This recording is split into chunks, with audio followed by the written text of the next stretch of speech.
मस्त असे तयार झालेत बघा आता आपले, छान सॉफ्ट अशा मस्त झाल्यात, मस्त अशा शिरा पण आल्या।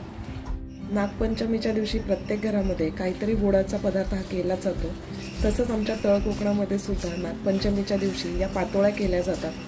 तर या पातोळ्या खायला इतक्या सुंदर लागतात की त्याचा एक सुगंध आणि त्याची जी चव असते ना ती अप्रतिम असते। तर अगदी साध्या सोप्या पद्धतीमध्ये आज मी पातोळ्या कशा तयार करतात ते मी आज तुमच्याबरोबर शेअर करणार आहे। तर बघा इथे ना हळदीची पानं आणलेली आहेत, ती अगदी स्वच्छ धुवून घेतलीत मी।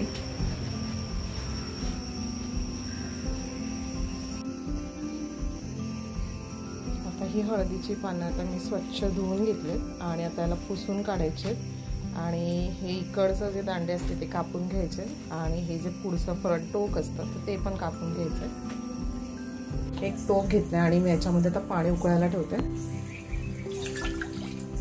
जितके वाटे पाणी घेणार आहे तेवढ्याच वाटे आपण तांदळाचं पीठ पण घेणार आहे। तर मी आता इथे ही पानं मी आता पुसते आणि इथे मी आता पाणी गरम करत ठेवलं, उकळायला ठेवलं आणि मग याच्यानंतर त्याचा उकड काढून घ्यायची तांदळाच्या पिठाची।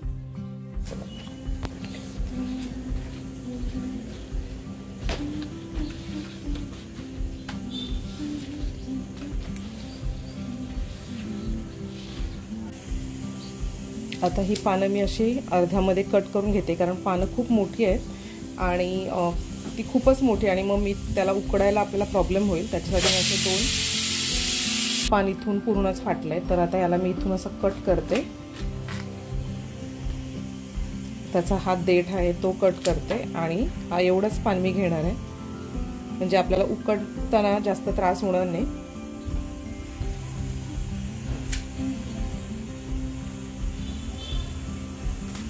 पानं मी अशी दोन दोन असे मी कापून घेतलेत, म्हणजे एका पाण्याचे दोन भाग केलेत। आता हे थोडंसं असं लांब होतं, छोटं होतं म्हणून मी असंच ठेवलंय। अशी बाकी सगळी पानं मी अर्धी अर्धी अशी कापून घेतली। 3 वाट्या आपण पाणी घेतलं होतं, तर 3 वाट्या आता मी हे पीठ घेणार आहे।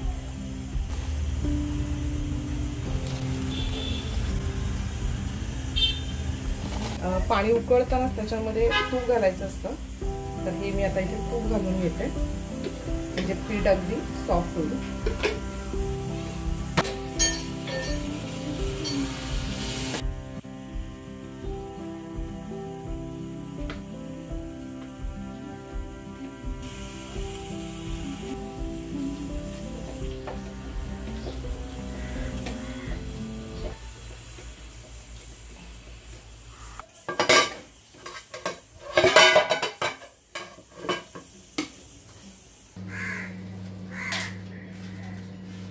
इथे खोबरं किसून घेतलंय आणि इथे गूळ घेतलंय।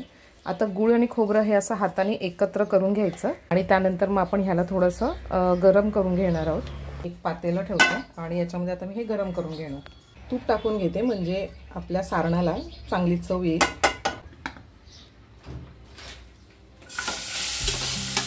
नागपंचमीच्या दिवशी गावाकडे आमच्याकडे प्रत्येक घरामध्ये नागाची मूर्ती आणून त्याची पूजा करतात, त्याचबरोबर पातोळ्यांचा नैवेद्य आणि मग सगळी मंडळी जेवायला एकत्र असतात। खूप मज्जा आणि धमाल असते। मुंबईकडे आपली फॅमिली छोटी असते, पण तरीसुद्धा आपण जे काही सण आपल्या आयुष्यात येतात तर ते साजरे करायला पाहिजेत, कारण हल्लीच्या मुलांना वगैरे या गोष्टी माहीत नसतात आणि जर आपण ते सण नाही साजरे केले तर त्या मुलांना सुद्धा ते सणांचे महत्त्व कळणार नाही। त्यामुळे आपण घरामध्ये प्रत्येक सण हा साजरा करतोच आम्ही सुद्धा। साखर वेलचीची पावडर केली होती, कारण नुसती वेलची अशी दळली जात नाही, त्यामुळे थोडीशी आता हे तयार झालंय आणि आता आपण पातोळ्या तयार करायला घेऊयात। आता हे जे आपण उकडून घेतलेलं पीठ आहे ते चांगलं आता मळून घ्यायचं, जसं आपण मोदकासाठी बनवतो ना त्याचप्रमाणे ह्याला मळून घ्यायचं अगदी सॉफ्ट। बस हे आता छान असं मळून घ्यायचं सॉफ्ट असं, एकदम चांगलं मळून झाल्यानंतर हे असे गोळे करून घ्यायचे आणि मोदकासाठी जसं आपण गोल करतो हाताने तसंच हे करून घ्यायचं।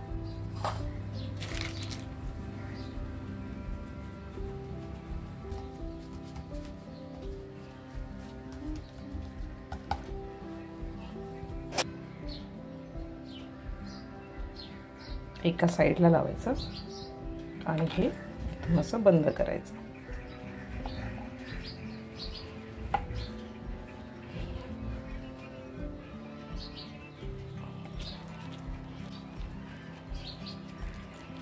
हे असं आपण हे तयार केलं. आता हे याला उकडायला ठेवायचं.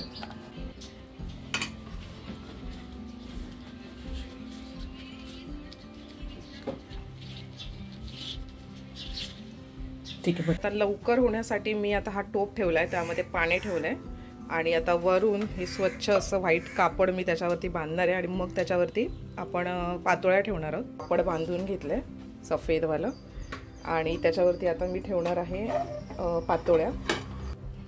तर हे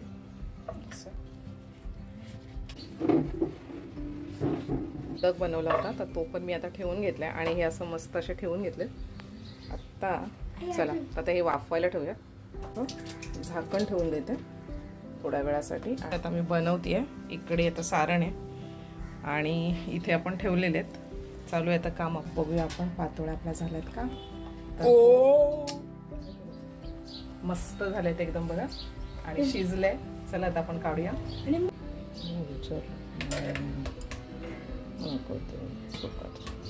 रामायण करायला चला बघा मस्त असे तयार झालेत. एक मोदक काढ. मस्त अशा पातोळ्या तयार झाल्यात आणि हा एक मोदक बनवलेला तो. तर मी सगळे एक एक करून काढून घेते. मस्त हळदीचा वास येतोय, सुगंध येतोय. मस्त असे तयार झालेत बघा आता आपले. चला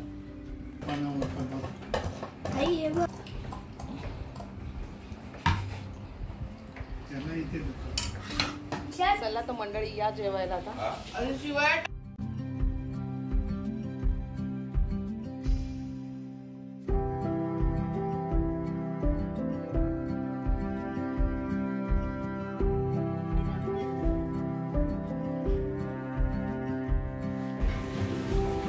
छान मस्त आणि सॉफ्ट अशा झाले मंडळी. तर आता मी जेवायला बसले आणि ह्या बघा पातोळ्या अगदी सॉफ्ट, खूप छान सॉफ्ट अशा मस्त झाल्यात. तर या जेवायला सर्व.